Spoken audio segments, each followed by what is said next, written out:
Александр, я слышал, к нам в Израиле едет очень легендарный, известный человек, олимпийский чемпион. Кто это? Расскажите, пожалуйста. По воле случая к нам приезжает очень легендарный, очень знаменитый человек. Это Вячеслав Иванов, он трехкратный олимпийский чемпион по академической гребле. Вот, он первый человек, который вошел в книгу рекордов Гиннесса, так как он 3 олимпиады подряд выиграл в одиночке олимпийские игры. Вот. Он сюда приезжает к своим родственникам жены, и мы договорились с ним встретиться, он нам расскажет о своих выступлениях, о своих тренировках, о сложившейся жизни, чем он занимается в сегодняшнем дне. Здравствуйте, дорогие друзья! Поверите вы мне или нет, волей случая на сайте Одноклассниках познакомился с очень известным человеком. Вячеслав Иванов, трехкратный олимпийский чемпион, многократный чемпион мира. Вот так вот случайно познакомился с известным человеком, его женой, прекрасные люди. На днях они приезжают к нам в Израиль. Уже договорились мы на встречу. Постараюсь как можно лучше принять, как можно больше уделить времени, потому что таких людей не так часто встречаешь. Дорогие друзья, сейчас мы едем на очень серьезную и важную встречу. Мы едем встречаться с директором департамента спорта Израиля, с господином Гили Люстик.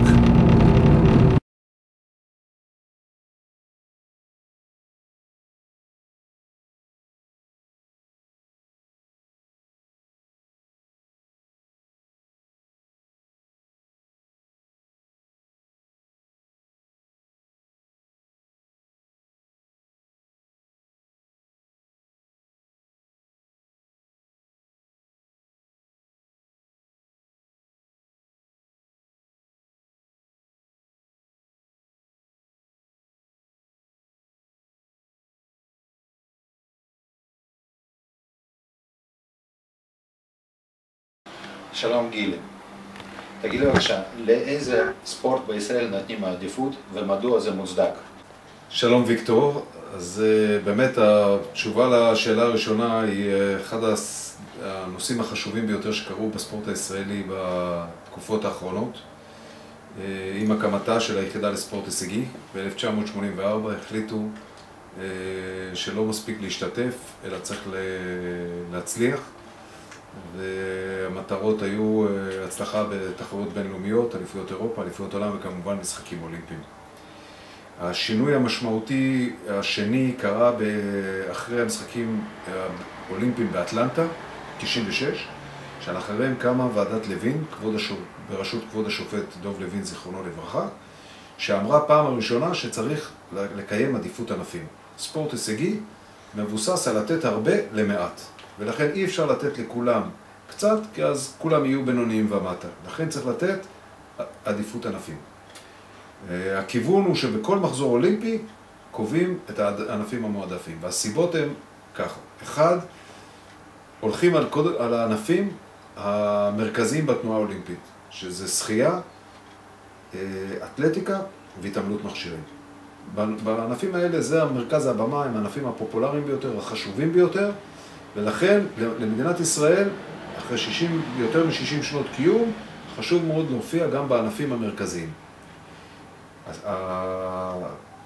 הסיבה השנייה היא ענפים בעלי מסורת של הצלחה. זאת אומרת, ענפים שכבר יש לנו הצלחה בהם, יש לנו מאמנים, יש לנו מתקנים, יש לנו ציוד שנרכש אחרי זה, יש לנו מודלים לחיקוי, ספורטאים שהצליחו והם משמשים כמודלים, ואנחנו רואים את הדוגמאות האלה בג'ודו, ש3 מדליות במשחקים אולימפיים הגיעו מהג'ודו, ו3 מדליות נוספות שהגיעו מהשייט. מדליה נוספת היא מקייקים שהם פחות עונים על הסיבה הזאת.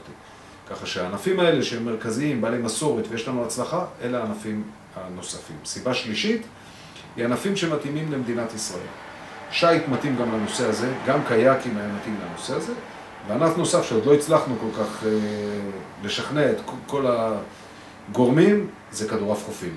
שיש לנו מזג אוויר מעולה לכדורעף חופים, יש לנו חוף מראש הנקרה ועד הדרום, ואני מאוד מקווה שלקראת ריו הענף הזה ייכנס ויהיה לנו ייצוג סוף סוף גם בריו. אז אלה הסיבות שנבחרים הענפים המועדפים. השאלה השנייה שלי, מה התכנית המדינה לפיתוח ספורט בארץ? פיתוח הספורט בארץ הוא בהחלט נמצא במצב בעייתי, אין צל של ספק.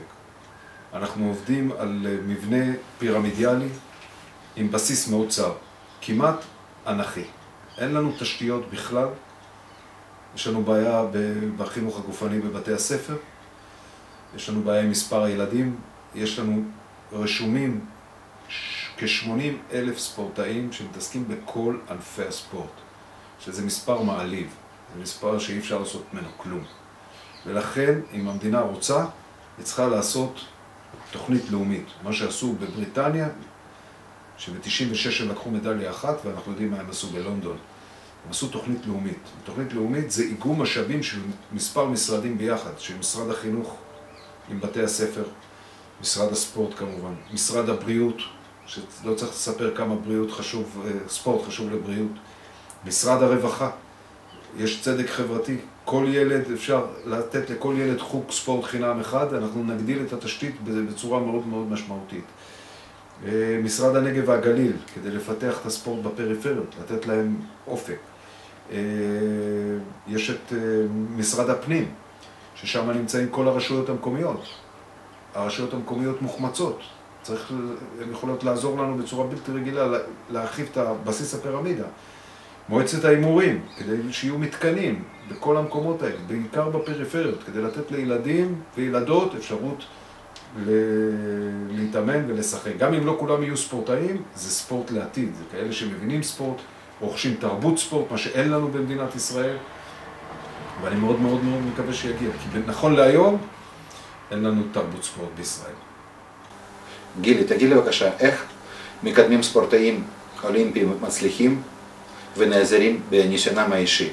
ויקטור, חשוב מאוד לתת לספורטאי צמרת שהגיעו להישגים, להשתלב במערכת. יש איגודים שעושים את זה טוב יותר, ויש איגודים שלא עושים את זה בכלל. בכלל דור העתיד חשוב מאוד, ספורטאים שמסיימים משחקים אולימפיים, הוועד האולימפי נותן להם מלגת לימודים ל3 שנים, וספורטאים בכירים, יש לנו מספר דוגמאות, אלכס אברבוך היה המנהל המקצועי של פרויקט האתלטיקה, אורן סמאג'ה שהיה מדליסט אולימפי ב-92, הוא היום המאמן הלאומי של ג'ודו גברים, של נבחרת ג'ודו גברים. צריך לשלב את כל החברה. אריק זאבי עכשיו פרש, התחיל לעבוד עם קדטים באיגוד הג'ודו.